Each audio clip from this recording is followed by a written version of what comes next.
ಕೊಡೋದು ಎನ್ಕ್ವೈರಿ ಮಾಡಕ್ ಹೇಳಿದೀವಿ ನಾವು ಈಗಾಗಲೇ. ಈಗ ಅವರು ಮಾರಲ್ ರೈಟ್ ಇದೆ ಅವರಿಗೆ. ನಾವು ಕೇಳಿದಾಗ ಯಾವ್ದಾದ್ರು ಒಂದೇ ಒಂದು ಕೇಸು ಬಿಜೆಪಿ ಸಿಬಿಐ ಕೊಟ್ಟಿದ್ದಾರೆ. ಎಲ್ಲರೂ ಸಿಬಿಐ ಕೊಡಿ ಅಂತ ಯಾಕೆ ಕೇಳ್ತಾ ಇದ್ದಾರೆ?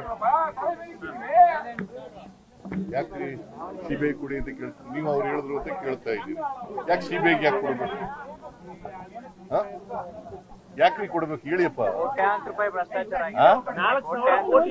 ಈಗ ಸೈಟು 50-50 ಜಮೀನು ಕೊಟ್ಟವರಿಗೆ 50% ಕೊಡಬೇಕು ಸೈಟ್ ಅಂತ ಯಾರು ಮಾಡಿದವರು? ಬಿಜೆಪಿ. ದುರುಪಯೋಗ ಆಗಿದೆ ಅಂತ ಆರೋಪ ಮಾಡಿದ್ದಾರೆ. ದುರುಪಯೋಗ ಆಗಿದೆಯೋ ಇಲ್ವೋ ಅಂತ ಹೇಳಿ ನೋಡಕ್ಕೆ ಎನ್ಕ್ವೈರಿ ಮಾಡ್ತಾ ಇದ್ದೀವಿ. ನಂಬರ್ 1. ನಂಬರ್ 2, ಎಲ್ಲ ಇದನ್ನ ಸೈಟ್ಗಳನ್ನ ಈಗ ಕೊಟ್ಟಿದೀವಲ್ಲ, ಮೂಡೋದಿಂದ ಕೊಟ್ಟಿದಾರಲ್ಲ, ಅವ್ರನ್ನ ಅಮಾನತ್ನಲ್ಲಿ ಇಟ್ಟಿದ್ದಾರೆ. ಇನ್ನು where is the last the government?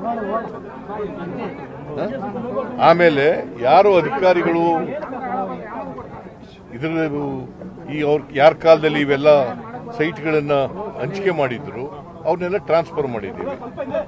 Enquiry ಮಾಡಿಸ್ತಾ ಇದ್ದೀವಿ. ಸೀನಿಯರ್ IAS ಆಫೀಸರ್ಗಳಲ್ಲಿ ಎನ್ಕ್ವೈರಿ ಮಾಡಿಸ್ತಾ ಇದ್ದೀವಿ. ವರದಿ ಬಂದ ಮೇಲೆ ಕ್ರಮ ತಗೋತೀವಿ ಅಲ್ವಾ? ಸಿಬಿಐಗೆ ಯಾಕೆ ಕೇಳ್ತಾ ಇದ್ದಾರೆ?